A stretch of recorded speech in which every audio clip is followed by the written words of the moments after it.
Hello, everyone, and welcome to the Omega Metroid podcast from OmegaMetroid.com. My name is Andy Spiteri, joined by Doominal Crossing. Doom, how are you today? It's been a wonderful, much-needed break, Andy. We celebrated American Thanksgiving, not to be confused with Canadian Thanksgiving, with the family. So I got to see my mom, my grandpa, my aunt, and, Nice. a lot of lovely folks. We also saw Glass Onion on Thanksgiving Day, and I think this might be my favorite film of the year. It is so good. If you are a fan of Knives Out, you're going to love Glass Onion just as much, if not more, than the original. I personally cannot choose between them. But yeah, I was it's a thinking of limited watching theatrical. that, actually.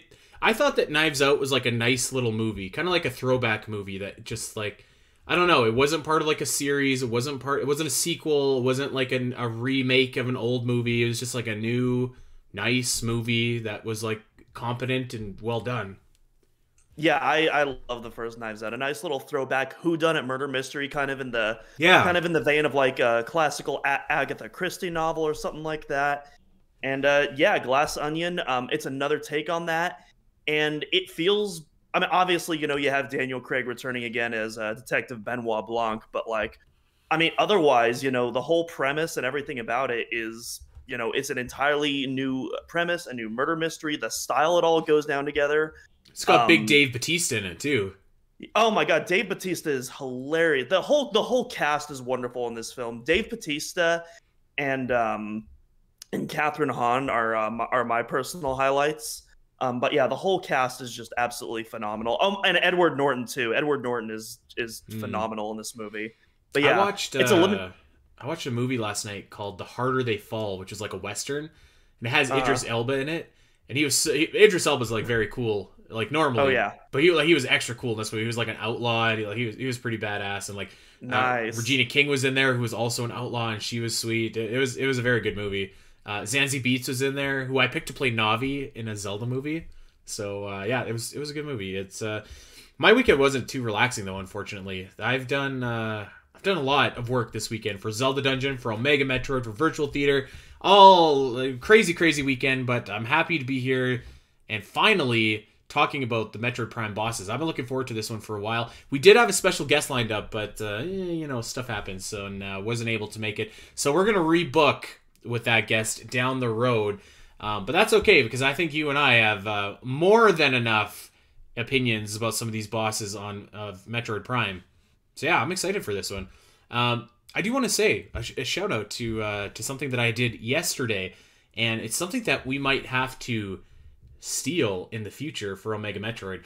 But I participated in I guess you'd call it like a tournament of Zelda Jeopardy that was hosted by a dude named Triforce Trends. It's on his YouTube channel. You just search Triforce Trends. It was very well done. It was like legit Jeopardy, and like there's questions and categories and stuff like that. Got absolutely killed, and I lost, and I'm out. But it was pretty fun to do. So I'm thinking I might have to slide into his DMs and ask him what he did, because I think that could be a fun gimmick for us. Yeah, I actually did a Metroid Jeopardy with the Orpheon as well, kind of a Metroid themed channel as well. That was super fun back when we did that, and Yeah. I hope it continues doing it in the future. Yeah, it was pretty fun and very well put together, actually. So yeah, that being said, it is week 3 of our 3-week celebration of the 20th anniversary of Metroid Prime.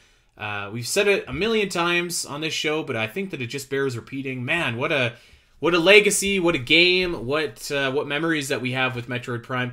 I'm a little bit sad actually that this is our last like show on Metroid Prime for at least a little while, but we also do need to start honoring Metroid Fusion, which we don't want to forget about. So yeah, Metroid Prime, and what I think that like one of the strengths of this game, as we talked about last week, almost everything is a strength. And while I'm kind of going on a side tour here, I was thinking to myself after, and I was just like, I should have just given items a 5. Like I don't know, I think I was being too nitpicky on that one.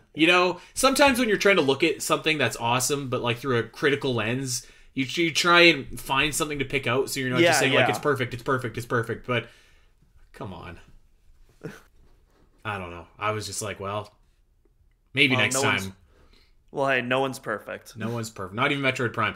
But yeah, so we are one of the strengths of Metroid Prime is I believe many would agree with this, the boss fights that you have to do in this game. And so what we're going to be doing today is we're going to be definitively ranking these boss fights, which is different than our definitive ranking that we did last week. So essentially what we're going to do is we're going to start off with the first boss, and we're going to talk about its strengths and weaknesses. We're going to go to the second boss, and we're going to talk about its strengths and weaknesses, and then we're going to decide if the second boss is number 1 on our list or if it's number 2.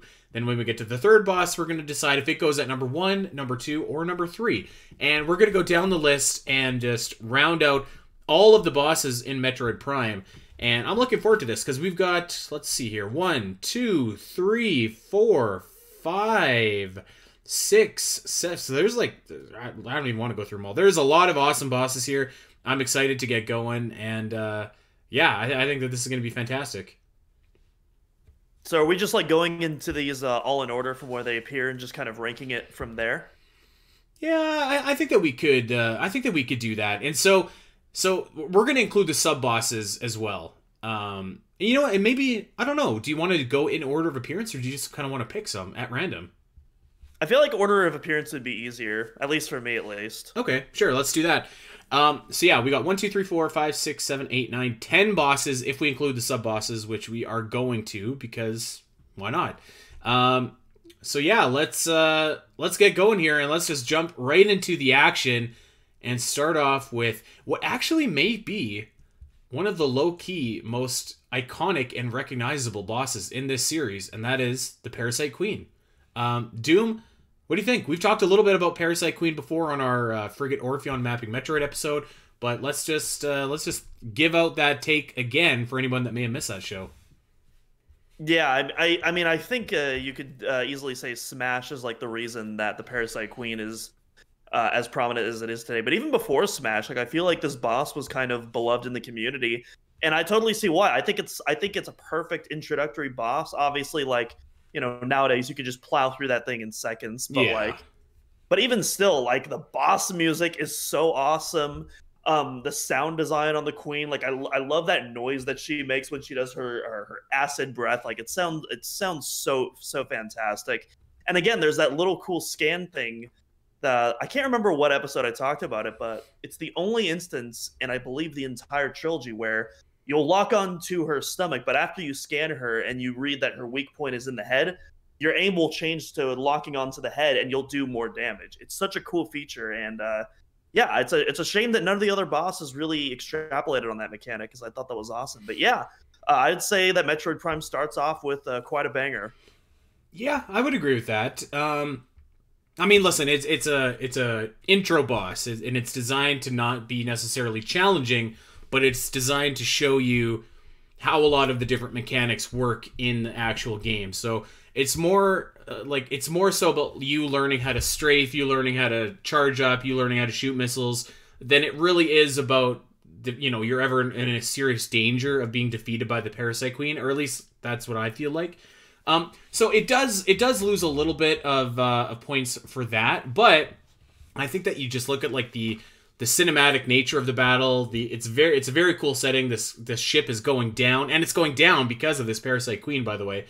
The spinning platforms that are right in front of it. I think that the music that plays is pretty cool. And the actual design of the Parasite Queen herself looks just very intimidating. Like, yes, it is an easier boss battle because it's your intro boss battle, but it is like the Parasite Queen is ginormous. It's breathing acid. It's got all these weird little arm leg things that are sticking out everywhere. And I do think that like seeing the defeated Parasite Queen beforehand adds a little bit to this battle as well, if maybe only for me. So I think that this is going to be a decent. I think it's going to be like a decent ranked boss in my list, just because of like, I do think that you have to give it some consideration because it's the first ever boss that you see in 3D, so it's got that going for it. It's a cool fight, cool music, cool setting, lots of cool stuff working in its favor.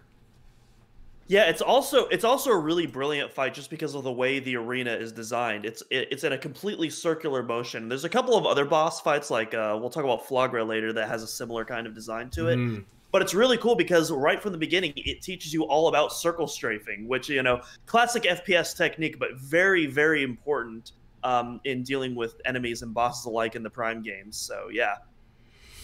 All right, so by definition, the Parasite Queen right now is number 1 on our list, but we're gonna go the episode here. Yeah, in the episode. Let's keep going through because we got a lot of other bosses to get to here, and I don't know if I have this right or not in terms of like it showing up in the game. I can't remember which one shows first, but let's just do this one because I think that this one is a little bit more lame and potentially could finish last in our list, and that is the Plated Beetle. Now, you might be listening to this and just saying like, huh? The Plated Beetle? What? In the Plated Beetle, you fight almost at the very beginning of the game, and you fight it in the Talon Overworld or Chozo Ruins, one of the two, and your reward is... Yeah, I think it's Chozo. It's right before the Morph Ball. Your reward is the Morph Ball, so there's not really a whole lot to this fight. You just gotta strafe again as it charges at you and then blast it right in its behind. You know, this is of all of the boss or all the sub bosses. Let me specify on this list. This is the one to me that just feels like the most like just a regular enemy, just with a little bit of punch behind it. So I don't know if I can speak for you, Doom, but I think it's probably last place on my list. I would agree with that. I don't necessarily think it's cool because it's technically, you know, one of the sub bosses, one of the mini boss, because it actually does. I want to say halfway through the game, it does become like a regular enemy that will just start popping up later. Mm-hmm. But yeah, again, I don't really consider this much of a boss as I consider it a tutorial. Like, again, technically all the bosses are tutorials to an extent. Yeah. But this one is very much just, again, to reinforce not just the strafing, but also that, hey, your missiles can lock on, by the way. And so it's just more so there for that. I think if anything, the onslaught of regular beetles is, oh, hey there, Zora. but the onslaught of regular beetles that pursues you beforehand, I feel like is the big memorable portion of that fight. I would agree with that. And you know, like you said, it is a boss that just kind of, you know, a boss that reappears for a bunch of the later stages of the game. So, and there is another boss or sub-boss like this on our list that we'll talk about in a little bit. But I think that the first time that you see that sub-boss is a lot more impactful than the first time that you see the Armored Beetle. Just because, like, even at that point, like, you've already seen, like, a lot of beetles already. So you're just kind of like, I don't know, this looks kind of like already like the beetle that I've already faced. So I think I'm going to be ranking this last on my list. If you have something that you absolutely hate worse, then we can look at putting it down there. But I think that this one is destined to be last place, unfortunately, for the Armored Beetle. So well, there isn't really a boss that I hate, but I think I am going to agree that this is probably like my least favorite boss. Yeah. Well, yeah. Let me specify too. I don't really hate this boss either, but you know, it's there. It's not much to it, yeah. So okay, let's move on to our next boss, and this is one that I think is underrated within this game. I think I might agree with you. That is the Hive Mecha, and I think that now that I'm saying this, I think that you do this boss before the Armored Beetle because you get the missiles after the Hive Mecha. Whatever, we're close enough. Yeah, underrated boss, and like. I feel like the actual boss fight doesn't have like a whole lot to it. You know what I mean? It's just like you kind of got to clear out the enemies around you, and then you have your opportunity to fire at your main adversary. But I feel like the gimmick of this fight is just like so unique and fantastic that it's just like it's very distinctive for this game. So you have a bunch of wasps flying around you, and you essentially have to take them all out. And when you do, you have the opportunity to fire at the Hive Mecha, and then you can, you know, put the hurt on it and get the missiles afterwards. But I always thought that this is actually like relatively challenging for where you are at this point of the game, because those wasps are fast. They can hit you usually when you're not even looking at them. And really, you only have your charge beam that you're firing at them. And you could fire rapid fire. Well, no, you don't have the charge beam yet. Or, sorry, power beam, my mistake. The power beam. And so you're rapid firing your power beam and hoping to God that you hit any of them. So I think that this is actually like a low-key kind of a difficult fight. And it also makes it harder, too, because you can lock onto the wasps, but they're moving so fast that you really have a hard time actually hitting them until they settle down for you to actually fire on them. So while it's not like the... You know, the setting is maybe not the absolute best. It's kind of in a dark, dank room, and there's not really much else to it. I wouldn't say that it's necessarily very cinematic, but I think that just the mechanics of the fight are unique and worth, worth mentioning too. So yeah, it obviously gets overshadowed by some of the bigger set pieces later in the game, but I think that it's pretty cool for what it is. Yeah, I completely agree with you. And speaking of really underutilized mechanics, going back to the PQ again, where we talked about the scan mechanics and the weak point. This game also has another really cool mechanic. It actually I was reminded of this when I was watching one of our editor Daniel's streams recently. He was playing through the first Metroid Prime, and I checked in to see what he was doing, and he was doing the Hive Mecha boss. Was having a little bit of trouble, and I told him, pay attention to the radar. That's where and that's how you can tell where the wasps are. And immediately he caught on to that, and he was like, dude, that you just completely changed the fight. Like, that was awesome. And it's like, I love that fight uses the radar, but no other fights really do that. It's more of just kind of like this cool aesthetic piece of the visor. But this is the one boss fight where the radar actually is a seriously helpful tool and makes it significantly easier. And again, I wish more boss fights took advantage of this, but at the same time, it's another thing that makes this really underrated boss fight even more unique. Also, shout outs to the music as well. Very criminally underrated track as well. I'm having a hard time picturing the music in my head right now. I think I've got the Thardus music playing in my head, but that's not right. Definitely not. So yeah, I really like your point about the radar though, because I'm looking at this list of bosses, and really, I mean, you could make an argument for one of the later game bosses, but this is really the only boss where you have more than one adversary that's directly in front of you that you have to contend with. So I do like it for that as well. So yeah, I think that this is a pretty underrated boss fight. Yeah, it's not going to be challenging for the top spot, but I think that everything that it's got going on for it is cool. There's nothing really like it in the game otherwise. So I don't know. I would be tempted to. Oh, I don't know. Would you put this above the Parasite Queen fight? That's tough. Probably I feel like these are similar. Not. I can't. I don't think I can quite put it above PQ just because I feel like they're both in the same. I think if we're talking about just the pure boss fight, I think I prefer the actual fight itself in the Hive Mecha. But between the setting, the music, and all that, and the sound design, I think that is going to put PQ just a bit higher because of that presentation. I think I agree with that. I actually almost verbatim, where I think that the fight itself is funner, but I do think that the setting does detract from it a little bit, because you're in kind of the, this dark, dank room that doesn't really have anything else going for it. The Mecha Hive doesn't look, I don't know, they again, this is just putting my critical hat on. It doesn't really matter because the fight is fun, but they could have maybe done something to have a little bit more, I don't know, a mix of organic and mechanical to make the Mecha Hive really pop. And I feel like it, I don't know, maybe it just doesn't have that. So I do think that the fight is better, but PQ is the better setting, better music, better presentation. Probably worse fight, but it's not, the actual fight isn't everything. It's the more memorable fight. Oh, absolutely. Absolutely. Okay, so that concludes that. So our list right now is, we have number 1, the Parasite Queen, number 2, the Mecha Hive, and number 3, our pal, the Plated Beetle. He's trying. He's trying, and I almost feel bad that we had to do this guy second overall. He's just gonna be in last place this entire show. So if the next time you're playing Metroid Prime, you take it easy on the Plated Beetle.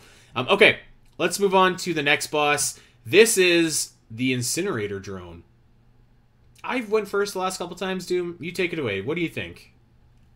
I think this one's a slightly worse version of the Hive Mecha. Again, not a bad boss, but it's just kind of it's a bit too meandering. Like Hive Mecha is to an extent as well, but there's more actions that you're doing to actually get to that weak point, whereas the Incinerator Drone, you're just waiting for that weak point to pop up. You're not actively whittling down the War Wasps to activate it. And so it's just a lot of standing around and waiting for stuff to happen, and there isn't really many hard obstacles to dodge, which we'll talk about that again in a later boss fight, because I definitely, that might be one of my biggest critique with some of Prime's bosses. But yeah, overall not a bad boss fight, but I'd probably rank it in between Hive Mecha and the Plated Beetle right here.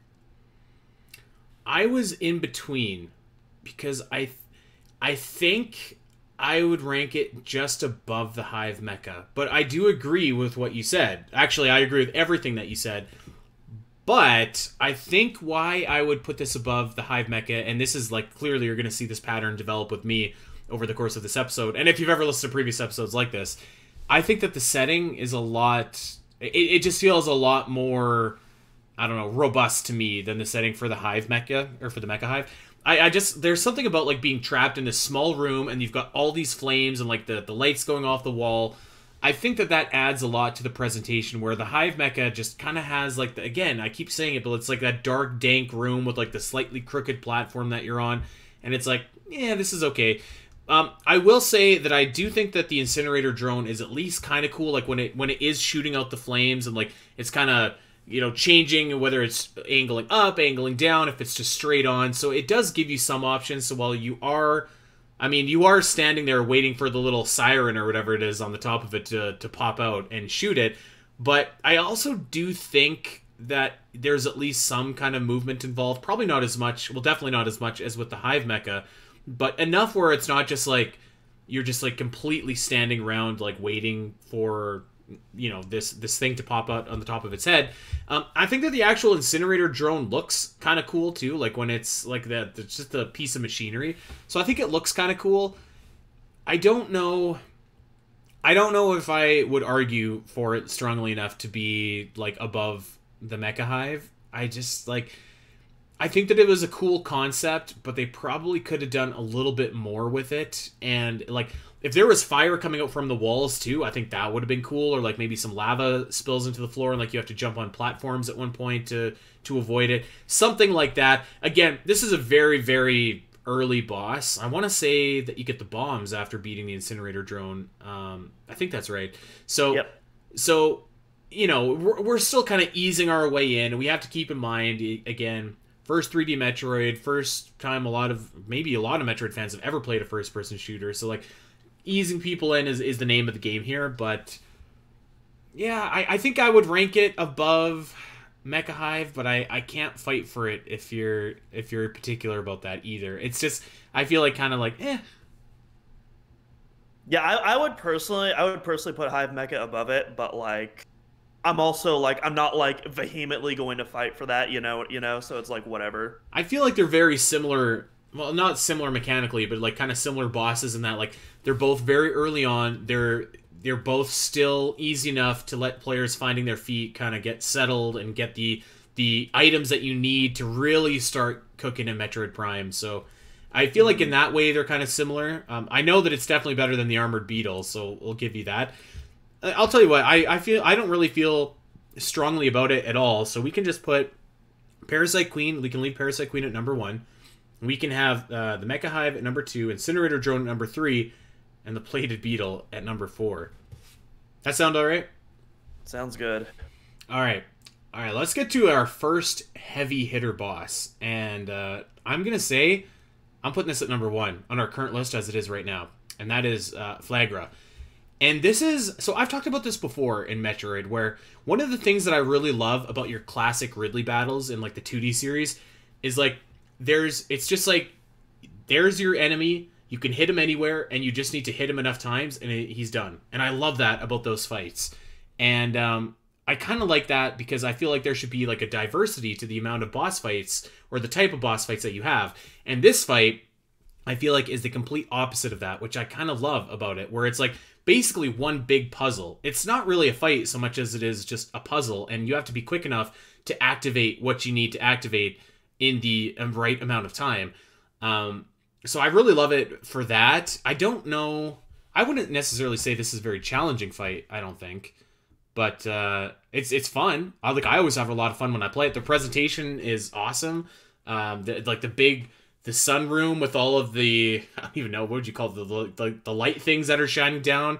I think that those look great. I think that the logic behind the fight is great, where you have to essentially like burst them up so that Flagra is not getting energy anymore. And I think it's very satisfying when you Morph Ball bomb right into the guts of Flagra and cause it some big damage. So I really like this fight. Probably wouldn't be my number one overall fight in the game, but I think it's number one overall for me right now.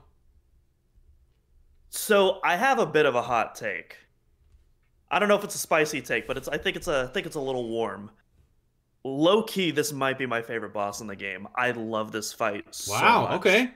It all depends on how we view one of the later bosses. We'll get there when we get there, but for now, like absolutely number one in our current list for sure. And yeah, it's I am a sucker for we talked last week about how I love Prime 2's bosses so much, and the reason why I love a lot of those bosses is because of the diversity of tactics used to defeat them, in particular the utilization of the Morph Ball. And I feel like that all really started with this Flagra boss. It incorporates a lot of circle strafing, again, like with the Parasite Queen, and then, of course, you have to go into Morph Ball mode to take out the bombs. And those are basically all 4 of its health points.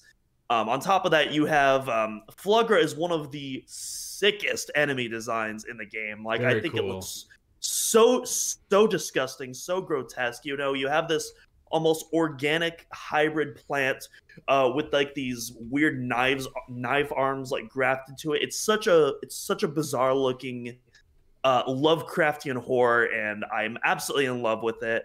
The music is great too, especially the PAL and the Trilogy version, which is a huge extended version of it, and it sounds so awesome. Yeah, I don't know what else to say. I think it's very cool. I like that it is like a natural like part of Talon 4 that has been like corrupted by Phazon. And I like that. So you obviously get a reward after beating Flagra. You get the Varia suit, but you also get the additional reward of all of the water is finally not toxic to you anymore either. So you can go into the water. So I like that about this fight as well. I do really like just like a good... the Zelda series does this all the time, where you have a lot of bosses that are like, they're puzzles rather than they're bosses. You have to do something in order to activate a weak point, and then you take advantage of that weak point. And so this felt to me like a very Legend of Zelda boss fight, and I really dig that about this boss. And I think it makes a really nice counterpart to the other fights that I mentioned earlier, where like you're just like beating the hell out of Ridley with 18 super missiles and 100 regular missiles or whatever. So I really enjoy this boss, and yeah, it's easy number one on our list for right now, which I guess I should update. So our list right now is looking like so. Number 1, Flagra. Number 2, Parasite Queen. Number 3, Mecha Hive. Number 4, Incinerator Drone. And number 5, the Plated Beetle. Okay, let's go on to our last like mini boss, and that is the first encounter that you have with Sheogoth. And of course, this becomes a regular enemy during the course of the game, and you can arguably it's upstaged a lot by a later boss in the game. But I kind of dig this fight. I really do. Like, I think that it's a cool fight. I think that the room, pretty much everywhere in Phendrana looks like really awesome like every room looks cool basically, but I think that this is like a pretty cool fight that you can do. It feels rewarding because you get the wave beam after, and I feel like Sheogoth is just kind of like a badass enemy. Like, the design is cool, the big ice thing on its back looks cool, and when it freezes you, it's just like, oh man, like come on, we got to get out. And there's a sense of urgency that comes with it. So I think it's going to be probably lower, just because you do fight some of them over the course of the game, and you do. It's not just like this is not your only encounter with them, but I'm a big fan of Sheogoth, and I will say that sometimes when you see a Sheogoth with baby Sheogoth, it's just like, what am I doing? I'm the worst person ever. How could I be taking this mama out, protecting her little Sheogoth babies? So yeah, I don't know. Where would you put Sheogoth? Oh yeah, I love the Sheogoth so much. Like, we were talking about how the armored the Plated Beetle, the design is like kind of whatever. Not for the Sheogoth. This thing looks so awesome. I especially love the way its foggy breath like masks its face. It almost looks like there's a skull like coming towards you as it slowly walks forward. And I love how like the environment shakes with each step. There's so many small like attentions to details with this enemy, and it's just so great. And despite the fact that it is a mini boss, it feels like a regular boss when you take it out the first time, just because your tools are extremely weak compared to it. But I think it has that gravity about it too, and like the room that you fight it in is like a big boss looking type room, right? It looks like a room where you'd just be like, if you see it on your map, it's like, all right, there's a boss fight room for sure. Yeah, and the way it makes its entrance too. So like the plated beetle, it just comes out of the ground like any regular beetles, but like after you take out the baby Sheegoths, this thing just plows through the wall, and you're just like, oh, I guess we're doing this now. And just everything about it is super intimidating. The way like it will absorb all your shots, and you have to like, you have to like manually aim your missiles or drop bombs near its mouth. Like it's a really unique fight. And then it also technically it's not part of the original fight, but man, it feels so good once you get the plasma beam and you can just start melting those things without any effort. Yeah. It's like, I love when Metroid does that. Yeah. Yeah, we talked about that. I don't remember if it was on last week's show or in the Discord chat or whatever, but like there is that awesome point when you are playing and you just reach that, excuse me, that like God mode, and it's like time to melt these guys, which I do think is very satisfying. So yeah, I don't know, where would you put it? I would probably. I'm not gonna lie. I actually might rank this thing above PQ. I think I might put this between PQ and Flagra. I really like this one. Okay, I wouldn't argue with that. I wouldn't argue with that at all, actually.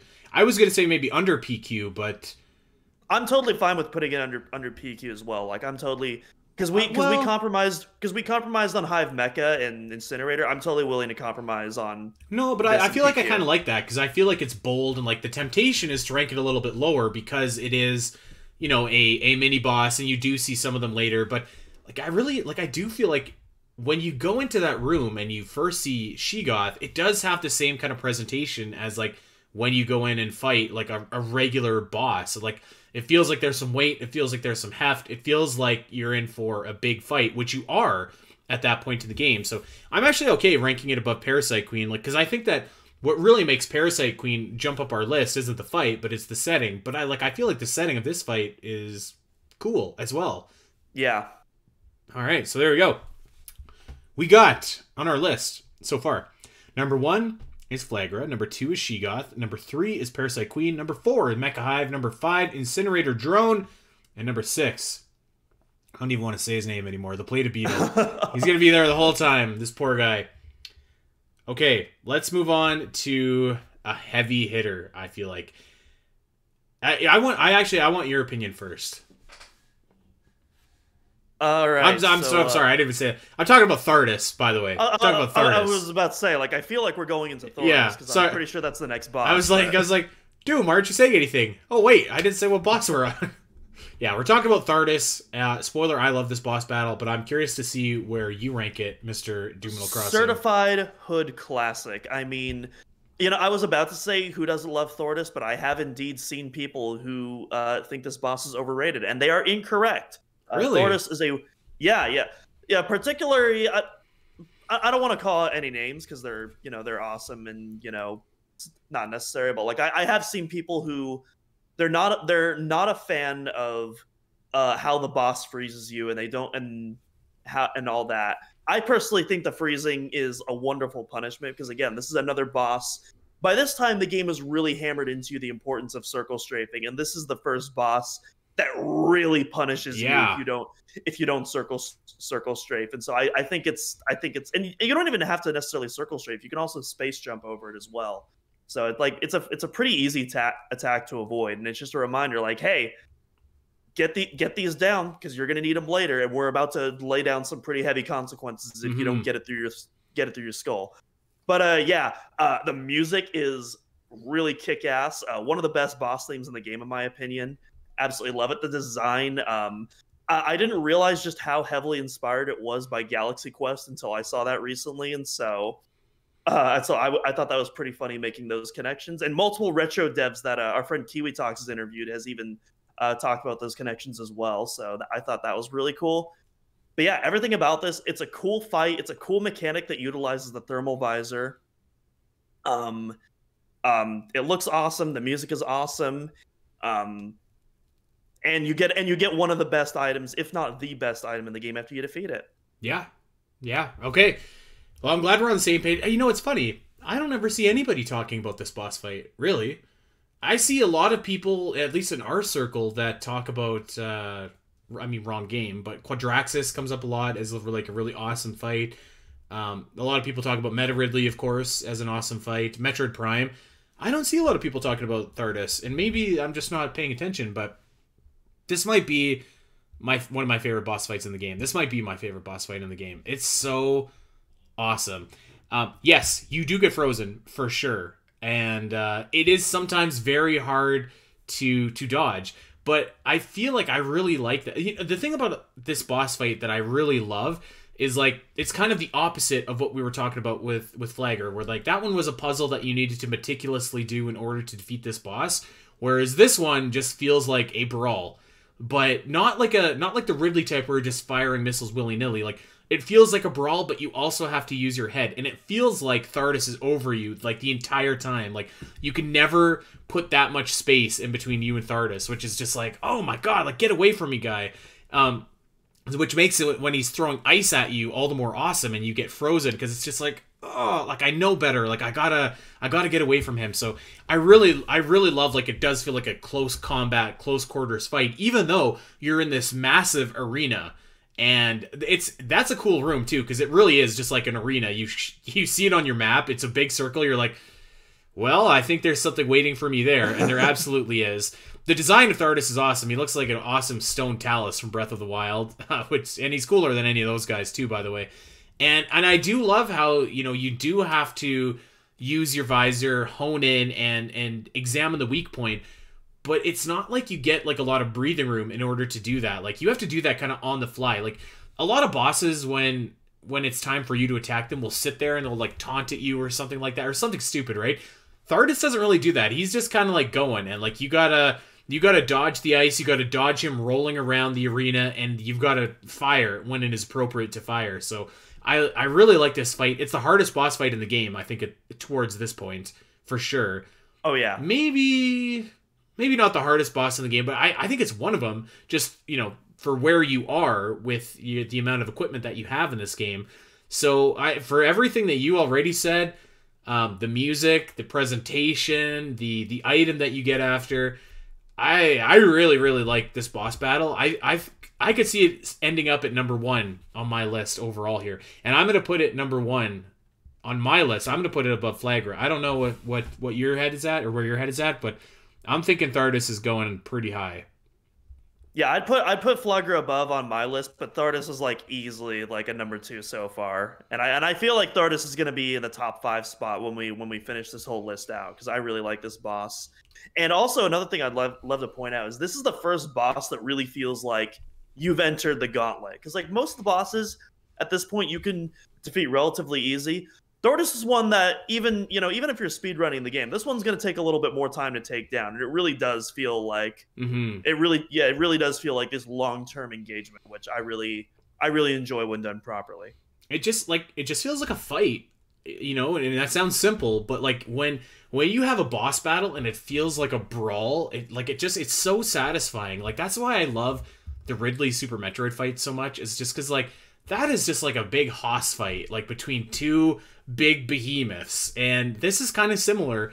Yes, you're not literally big, but like you're powerful, and he's powerful, and it's just like, it's coming together and punching heads, and I think it's awesome. I'm gonna push for number 1 above Flagra. I feel strongly about this. You know what? I'm fine with that. I will still rank Flagra above my personal list, but for our overall Omega list, I'm totally fine on this compromise. All right. Because Thardus is a wonderful boss. And so is Flagra, to be fair. But like, I love that, like, because you couldn't get 2 more different types of bosses than Flagra and then Thardus, which we'll see a little bit, because I think that you also kind of have another like different type of boss coming up. But yeah, let's keep on going here. So Thardus is taking the number 1 spot. All the previous rankings stay the same. Let's talk about the Omega Pirate that you fight deep in the depths of the Phazon Mines. You could have almost made a case for one of the Elite Pirates being like a mini boss that you fight, but I feel like you fight a lot of them, and the Elite Pirate is just kind of like basically the same thing, just bigger, badder, meaner. I think that this is like a middle of the pack to higher middle of the pack for me. And I don't know why, because you get an awesome reward. I love what happens after, where he falls on you and you get the Phazon suit. That's awesome. I think that the design of the Omega Pirate is awesome. I'm actually not sure what it is about it that just kind of makes me a little bit more trepidatious with it. I don't know if it's that you have to wait for the hand thing to stop and then you can fire on it. I'm not really sure. There's something about this boss though that whenever I get here, I'm just kind of like, I'm excited to face it, but I'm glad it's over once it's done. You know, like I don't enjoy it in the same way that I enjoy like the actual act of fighting Flagra and Thardus, if that makes sense. I don't know if it does. I'm definitely. I think I'd put this in my number 3 or 4 slot in our list so far. So probably like below Flagra, maybe. I think I would put it below Flagra as well. I think I have to put Omega Pirate above Sheegoth, but yeah. If you were to make an argument, I would listen to it for Sheegoth above Omega. Yeah, I think I'd ultimately put Omega above Sheegoth. I still love this fight. Like, don't get me wrong. It has a lot of the things with the other fights where this thing towers over you, and unlike the other fights, you have to get close and personal to this thing, but you can't get too close, which I really like. The problem I do have is because you're constantly aiming so far upward, you lose a lot of the peripheral view of the ground, and it's very easy to like stumble into a wall or stumble into a pool of Phazon. Or you kind of get like twisted around and stuff like that. Yeah. And a part of me likes that because it emphasizes the scale of the boss, but another part of it is also just kind of annoying as well. And I feel like that's the weakness that puts it into the more of the bronze category for me instead of a top contender. Had it not been for that, honestly, I think this might even top Flagra for me, because I love the setting. I love the music. I love again, you talk the Phazon suit. It's my favorite suit it's of all awesome. time. Yeah. I love kind of the gimmick of like him calling his pirates in that you have to do. I don't know. There's something about that I've just always loved. Like hey, I need my boys to back me up. Like yeah. I do think that it is fun. I think I'm trying to articulate how I feel. I think that I'm jumping way ahead here, but I think that if the second phase of Metroid Prime wasn't as fun as it is, I would think of this fight differently, because they kind of have a similar gimmick in a way where like there is a little bit of backup that's called, and you have to destroy him at certain points. But there's just like there's something about this fight where like the Omega Pirate like regenerates its health, which is just kind of like, rolled my eyes at that. I don't mind it, because that's like when you can deal the most damage to it. Yeah. I don't know. There's something about this fight. It's challenging, but not like. I see a lot of people say that this fight is like really, really challenging, and while I would agree that it is challenging, I do think that the only time that it's challenging is when you have like a million pirates that are around and like it's regenerating its health, and it's just kind of like, this isn't challenging necessarily in a way that's fun for me to play. But I do think that a lot of its attacks are kind of annoying, like especially the stupid ground quake that it does, because like I find like often you're just like, all right, jump up. Are you gonna do it again? Okay, jump up. One more time. All right, jump up. So like that can get a bit repetitive, but I do think that jump. Yeah, but I do think that like when you are battling and you are going full throttle and he's not doing any of his annoying attacks, then the fight is really fun, especially when he's like blasting his own pirates. I think that's great. So yeah, I think I would rank this below Flagra for sure. I think it would have been cool if like they did this with the Berserker pirates in Prime 3, but I think it would have been cool if he actually like, picked up pirates and tried to throw them. Yeah, that would have been awesome. I probably didn't have enough time to do that, or maybe the GameCube just couldn't do something like that, but that would have been awesome. But yeah, really my only problem with this fight is just that lack of peripheral vision when you're trying to lock onto it. But otherwise, I don't have any complaints. I wonder for me if I'm like, because we talked about, yes, you fight Sheogoth before you fight Thardus, but like those are completely different types of enemies. Where I do feel like you fight the Elite Pirate a couple times, at least like 2 times before you get to the Omega Pirate, and it's different, but it's not like so different that it's, you know what I mean, like it's worlds apart. So I wonder if that kind of has a little bit of bearing on my ranking as well. I will say this, the Omega Pirate looks so awesome.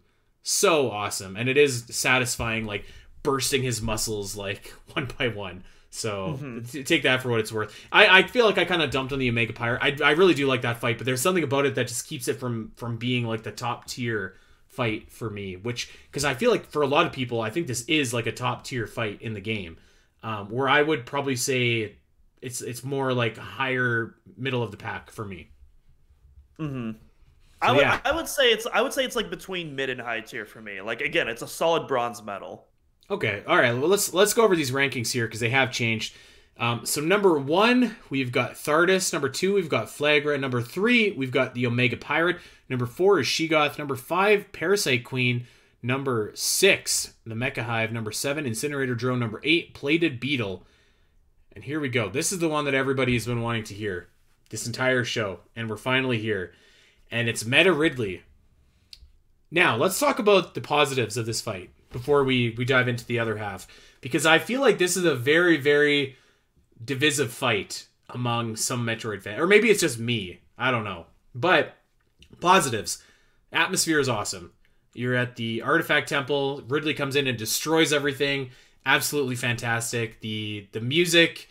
I'm not as in love with this rendition of Meta Ridley. But, it is a good remix, but I feel like it just lacks a little bit of like intensity. I don't know, like it's too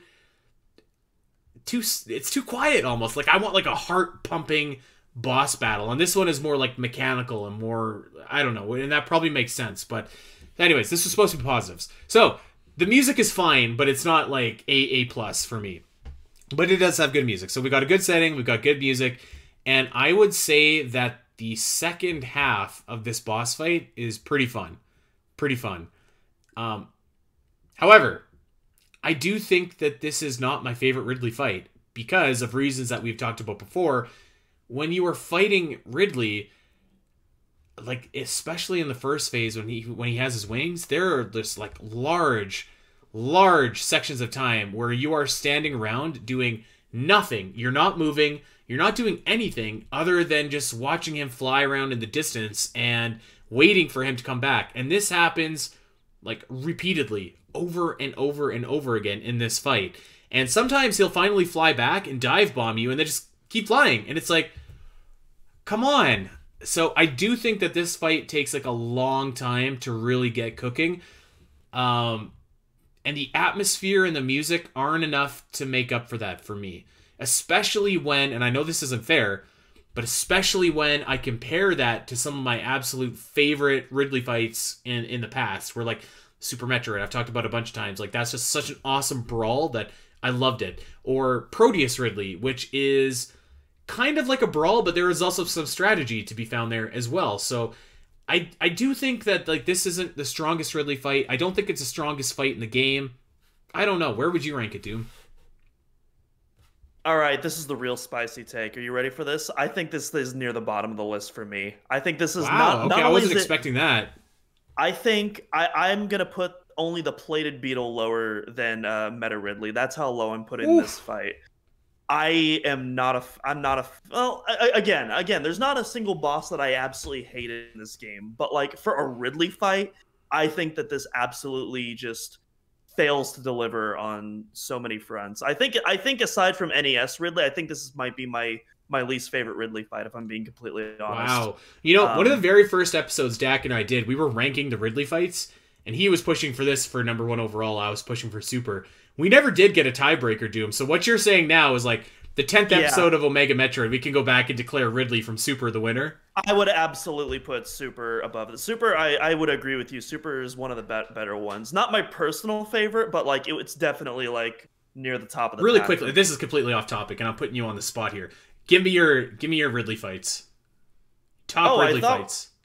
Well, I believe I've talked about on the podcast, but even though I'm not a fan of him being in Samus Returns, putting the fight itself in a bubble, I think that's easily my favorite Ridley fight. I Yeah, really like I could accept that. Yeah. much for the same reasons that you described, how it's kind of like a combination of that bare knuckle brawl of Super Metroid, but then you also have the more cinematic elements of like the cutscenes and the counters and stuff like And that. I love that the baby Metroid is with you helping you Yes. beat Ridley. I love that. Oh. Anyways. Yeah, anyways. absolutely. Yeah, am I doing like the whole Ridley rankings, or did I just No. I'm sorry. You just I cut you off. You were talking about Ridley and Metroid Prime, so I'll let you keep going. Okay. But yeah, the music, I don't know where that wrong music opinion came from, but the door is right there. The Meta Ridley music, again, not my favorite. If you want to hear my favorite Ridley theme, check out our episode that I did with Lacey Johnson talking about our favorite renditions of Metroid themes. But the Meta Ridley theme, definitely up there. Definitely one of my personal favorites. The design, by far the best Ridley design we've ever gotten. I don't think anything has even come close to the Prime 1 Meta Ridley design. But like, I could agree with that. I am a fan of classic Dragon Ridley, but like Meta Ridley looks so awesome.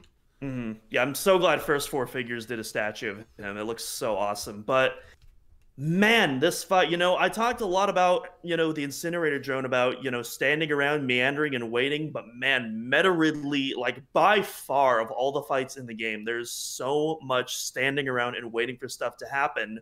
And there's no engagement. The thing about Ridley, it's this constant engagement, constant bit of adrenaline, and it's just not there in this fight. You're just waiting for him to do something, and that is just completely antithetical to what I get enjoyment from in a Ridley fight.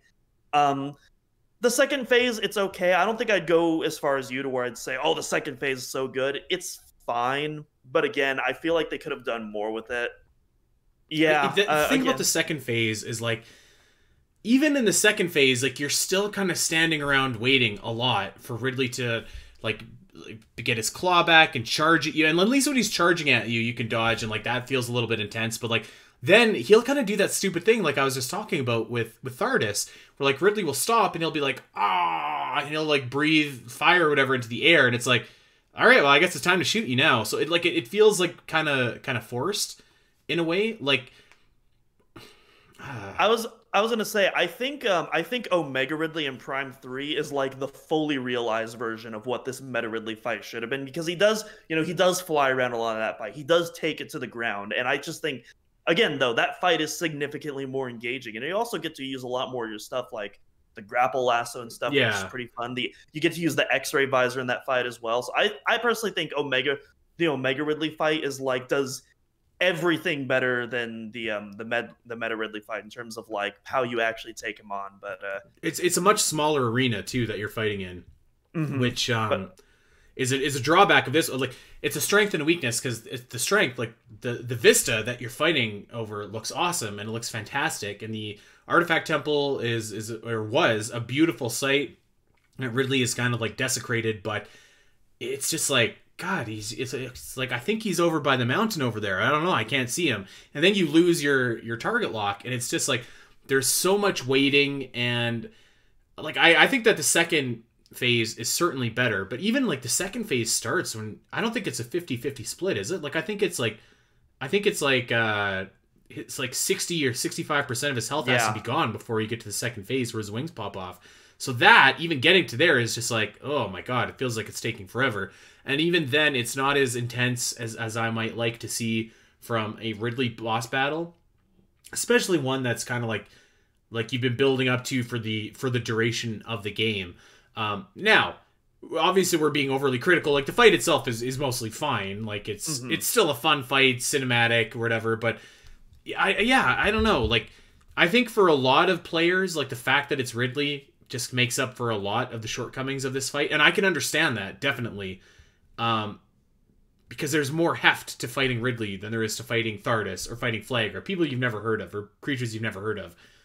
But yeah, I just like, it's not the most engaging fight. Like, is it? Like it really is. You're standing around like a lot, and you don't have, like, you're not really doing a whole lot. Like he comes down, you wait, super missile, rinse, repeat. That's Yeah, it. and like the first flyby is like really cool because it's like, oh, he's like Yeah. going way out far in the arena. That looks so cool. No, none of the other bosses do this. But then he does it again and again and again, and it just gets old so fast. You're You just know what like, it is? It's like, you remember that episode of The Simpsons where they're watching a soccer game and everybody's like jacked the first couple seconds of the soccer game, and then like the soccer players just keep passing the ball to each other and nobody moves, and then like the crowd slowly quiets down. I just saw this meme the other day, which is why I'm bringing it up, because the World Cup of Soccer is on, which, by the way, Canada scored a goal today, which is very cool. We haven't done that ever in the World Cup, but we got eliminated. Anyways, so it was like that, where it's like, it starts off really cool, and then you realize it's just like, oh, this is it. Oh, this isn't that fun anymore. And then it's just like, I guess we're just waiting and waiting and waiting. And it is too bad, because I think that this fight has a lot of stuff going for it, but it doesn't, I don't know, it doesn't live up to its full potential for me, especially, you know, like I said, like, being a Ridley fight is a blessing and a curse, because like it's, you know, inherently it's more of a bigger deal than fighting Thardus or Flagra or the Omega Pirate, because it's Ridley.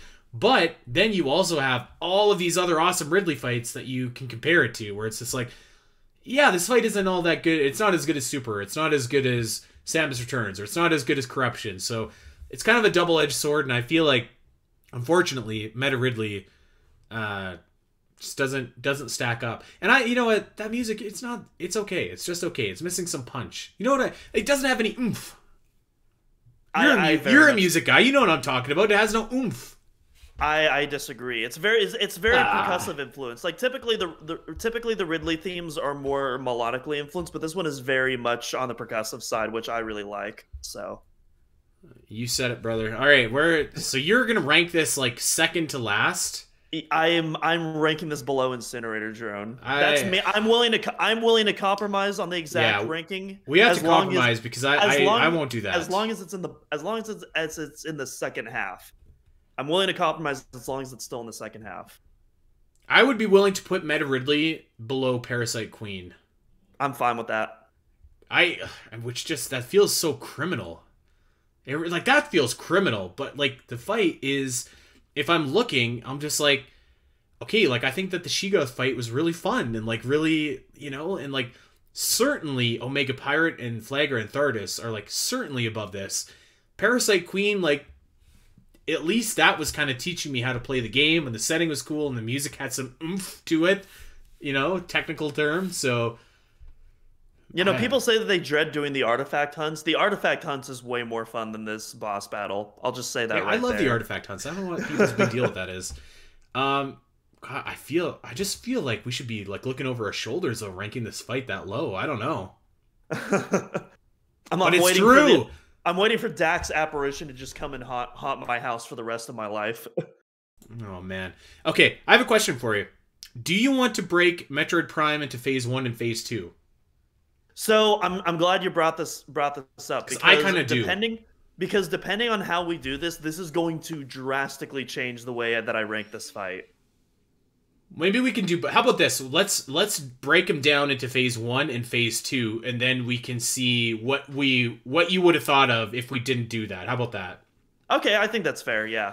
Because I kind of wanted to break it, and I like both phases, by the way, so like to me it's not like a big deal, but I did want to separate them, because I do feel like each kind of has their own unique identity and some good stuff going for it. So let's start off with Metroid Prime Phase 1. Maybe the most badass music in the game. Like like this, the slow build-up. Oh, it's so odd. It makes me just want to like rise up like Frankenstein's monster and just run through a wall. It's so awesome. Now, I will say that this is a fight that I think gets by a lot on the awesome music and the awesome presentation and how awesome Metroid Prime looks. Because Metroid Prime looks so sick.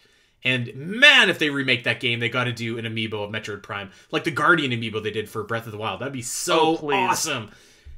The actual fight itself, I feel like, is kind of like, it's okay.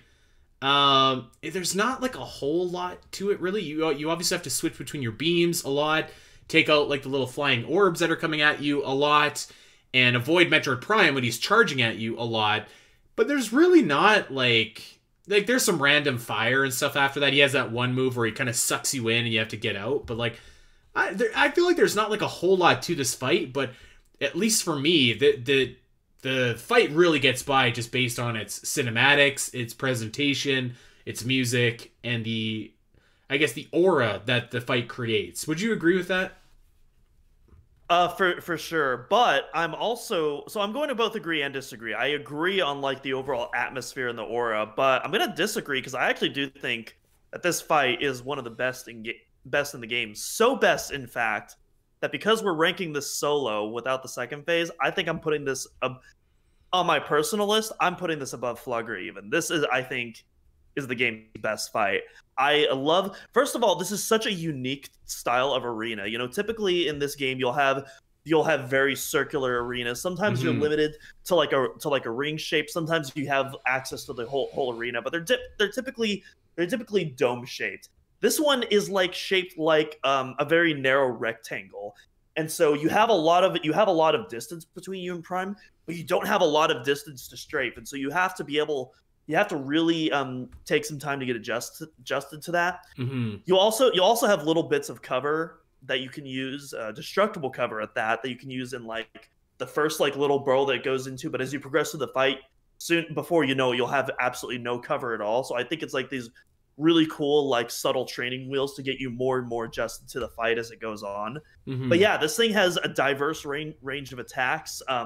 It has, you know, kind of that bare knuckle brawl to it feel where you're just wailing. You're just constantly wailing on its health. And it's close quarter too. And you were talking about the rectangle. Metroid Prime will take that away from you too as he rushes over to you. So if you're not ready, and there's little divots in the ground that you can roll into with the morph ball. So if you're not quick and you're not prepared, then like you're in trouble. And again, you know me, you know, I love it when this game incorporates the morph ball into a boss fight. And it is absolutely crucial in this fight. Not as an attack maneuver, but as an evasive maneuver. And so I think that's super awesome. And I don't know what they did in this fight specifically, but when you unmorph, you'll automatically always be facing Prime when you unmorph, which is a really cool quality of life feature for this boss in particular. It makes that morph ball dodge even more satisfying. You're just in and out like that. And yeah, this is my number one pick for sure. I think that you were probably going to allude to this, and I think I might agree as well, because I wanted to originally split the fights, but I think if we were to combine the fights, this would be number one on my list of bosses. I think it's even better than Thardus, and I don't know, it could be there anyways. I would be willing to put Metroid Prime Phase 1 at, like, in the number one position for right now, and we'll see where Metroid Prime Phase 2 ends up as well. But, like, the fight is fun, the setting is awesome. I even like the way that Samus just, like, jumps fearlessly into the depths of the impact crater is, like, so awesome. It's just, like, it's such a little thing. And you see a lot of Samus in this fight, too, which is cool, because, like, you get to see the Phazon suit, which is always awesome. Yeah, I really love it. Like I said, I don't think the fight is bad by any means, but I do think that the fight is maybe less so than the presentation of the fight. But the fight certainly, like, does its part as well. Like, there's a lot of, like, tense moments where these little orbs are coming at you. You quickly got to destroy them, but, like, as you're destroying them, you're like, oh no, Metroid Prime is charging at me now. I gotta roll, and, like, so there's a lot going on. It has that close encounter kind of feel to it. The music is banging the entire time that you're doing it. So I think I could be comfortable putting it at number one. I don't know about you. Yeah, it's not an Assassin's Creed villain where one enemy at a time that's surrounding you will slowly attack you. Like, no, this thing, like, it will do multiple attacks, and you have to, like, be able to keep track of, like, everything that's going on, which I absolutely love. But it's my number one pick. Okay, number one. So, well, then there's only one left, which is good because we're already going long here. Metroid Prime Phase 2. I went first last time. You take it away. So I think this is where we're going to disagree, because I'm not a fan of Metroid Prime Phase 2 for a lot of the same reasons that we talked about in the Meta Ridley and the Incinerator Drone fight, and that, again, it's just a lot of meandering around, waiting and doing nothing, which is really unfortunate because, again, much like Meta Ridley, the presentation, the music, I mean, this boss theme is probably in, like, my top 3 Metroid tracks of all time. This boss theme is incredible. I love the way it incorporates that iconic 6-note Metroid main theme motif into the fight, which is really appropriate. Which is appropriate because, I mean, it's Metroid Prime. Of course, it would have that theme, and so, like, you have that. It looks just absolutely. It has this. the first phase of Metroid Prime looks like a creature. This one feels like there's a hint of intelligentsia, which kind of factors in to Dark Samus as well. I love that. Obviously, the incorporation of the Phazon beam, it looks awesome, and like the sound design of all that is great. But again, it's mostly just dodging that exact same shockwave attack for like a minute or two before you're just waiting for a Phazon pool to generate, and then you just wail on it for a little bit, rinse and repeat, and that's it. Personally, if Metroid Prime ever does come to the Switch, I would like this fight to be a bit more reworked, just so that there's more engagement on the player's end.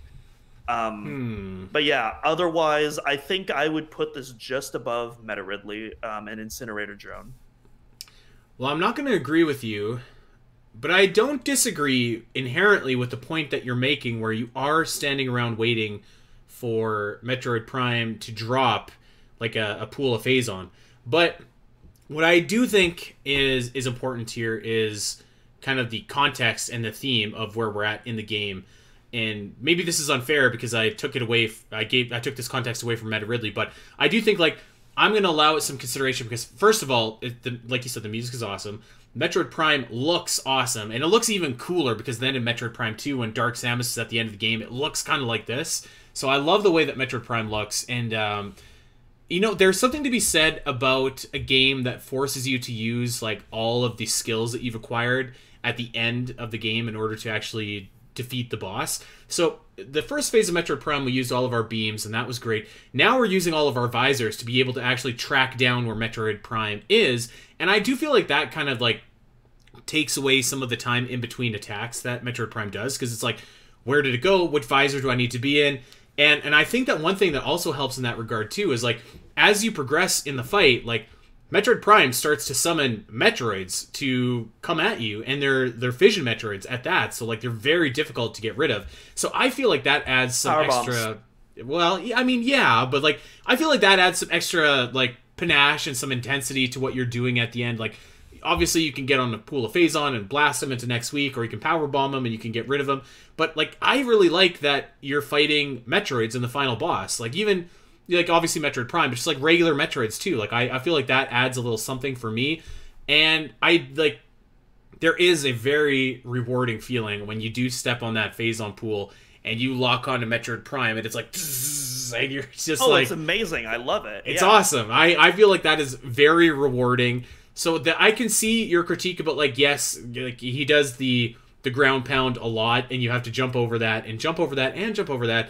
But I do feel like, okay, well, at least like we've got some cool Metroids to make up the difference. We've got some, he's disappearing. He's phasing in and out of reality. So like, do I need my X-ray B or my X-ray scope? Do I need my thermal visor or whatever? So there is enough to kind of keep me busy while I'm doing it. And I do think that there is a certain level of consideration to like, this is the final boss of the game. This is intense. This is awesome. Which again, maybe isn't fair because like I said, that you could also apply that to Ridley and say like, this is Ridley, this is great, this is in 3D. But I didn't feel that from that fight, but I do feel that more so for this fight. So I wouldn't rank it as high as I would Metroid Prime 1, but I wouldn't put it that far down. Like I would put it probably above Flagra, to be honest, and or maybe for the context of our list, if we wanted to rank it, I would put it above Omega Pirate and below Flagra. But personally, I'd probably put it pretty high on my own list. It would definitely be in the second half of my list. Again, I feel like this is the one where like we're gonna massively disagree on. But I feel like either this fight, for me to rank this higher, either this fight needs to be more engaging or shorter. Because like I don't mind the fight being, what it is, but it overstays its welcome for me. It needs to be more of a quick burst if like this is all of the engagement that I'm going to get from it. That's fair. Yeah, I can see that. I think that's fair. Okay, so where do we want to officially rank? First of all, should we really cheat and rank Metroid Prime Phase 1, Metroid Prime Phase 2, and then just like Metroid Prime? Like combine the two of them. We could do that. This is our list. We can do whatever we want. I feel like we got to do one or the other. We either have to combine them or we have to rank them separately. We can't do both. All right, so where do we want to put Metroid Prime Phase 2? I would have pushed for probably third spot. You're saying much lower. Where does that leave us with this fight? So the current list right now. Let me just read it off. I feel like I feel like it'd be easier to combine the two. I feel like because I feel like then we might be able to come to a better lineup. If we combine the two, I would say it's the number one overall fight. I would say that. If we combine the two, I would probably put it as my number 3. All right. Let me read you the list as we have it right now, and then we can make our final executive decision. So we've got number 1, Metroid Prime Phase 1. Number 2, Thardus. Number 3, Flagra. Number 4, Omega Pirate. Number 5, Sheegoth. Number 6, Parasite Queen. Number 7, Meta Ridley. Number 8, Mecha Hive. Number 9, Incinerator Drone. And you know who's number 10, the Plated Beetle. Mm-hmm. Yeah, I feel like we should combine the two because I feel like then at least our rankings are going to be much closer, whereas if we ranked Phase 2 separately, they're going to be like dividends apart. Oh, okay, that's fine. Well, are we okay with Metroid Prime at the number 1 overall spot, so like Phase 1 and Phase 2? I would put it at the number 2 spot. I think below that's a Thardus? good compromise. Okay. I think that's a good compromise. Okay, I'm totally okay with that. Yeah, I don't know. I guess I never really thought about like waiting around for Metroid Prime Phase 2, but you do. But it's not as overt as Meta Ridley, I will say that. Mm-hmm. Oh yeah, Meta Ridley's much worse. Meta Ridley is much worse. Okay, so then our final definitive ranking, this is not up for debate, this is the correct order, everybody knows that, of these bosses is number 1, the best boss in Metroid Prime is Thardus. Number 2 is Metroid Prime. Number 3 is Flagra. Number 4, Omega Pirate. Number 5, Sheegoth. Number 6, Parasite Queen. Number 7, Meta Ridley. Oof. Number 8, Mecha Hive. Number 9, Incinerator Drone. And our boy, the Armored Beetle, the Plated Beetle, is dead last at number 10. But you know what? At least he made it to boss status. So there you go. Not a bad list. I think that this is like pretty close to what my individual list would look like anyways. I didn't make one before we did this, but if I were to make one, I think it would probably look almost identical to this. So nice. You know, it's funny. After last week, after last week, I thought that our opinions on the bosses would be a lot more different than they were given our rankings. Mm-hmm. But I feel like aside from Prime Phase 2, they were like relatively similar. Yeah, I think that was really the only one. You were just ruthless with Meta Ridley. Like, I don't like that fight. There was something in me. I was just like, I can't rank it this low. I can't. Even though I like have more fun with like the Incinerator Drone, I can't do that, you know? It's because it's a Ridley fight. Like yeah. in all honesty, like the fight it's fine for what it is, but like as a Ridley fight, there's a certain level of expectation you get from it, and just to me, like I agree, it just does not deliver to that. When I first played it, I really enjoyed it, but as I've come to replay the game over the years, it's been like my least favorite part to do. Yeah, I think that's fair, because I loved it the first time I played it too, and I loved it like the second time because I've went a long time without playing games, so now I've probably played every Metroid game this year, I think, or at least for sure. And since we started this podcast, I played every Metroid game at least once, probably multiple times. So it's just like, all right, let's speed it up, Ridley. Like, come on, I want you to hit me.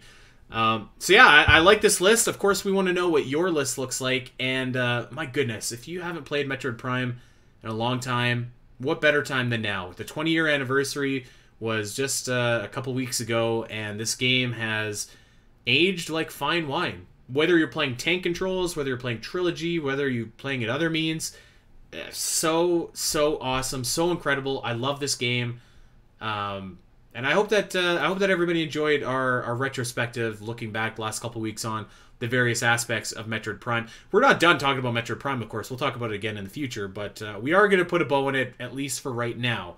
So there it is. One of the greatest. But there's another anniversary that requires our attention next. Yes, it does. Yes, it does.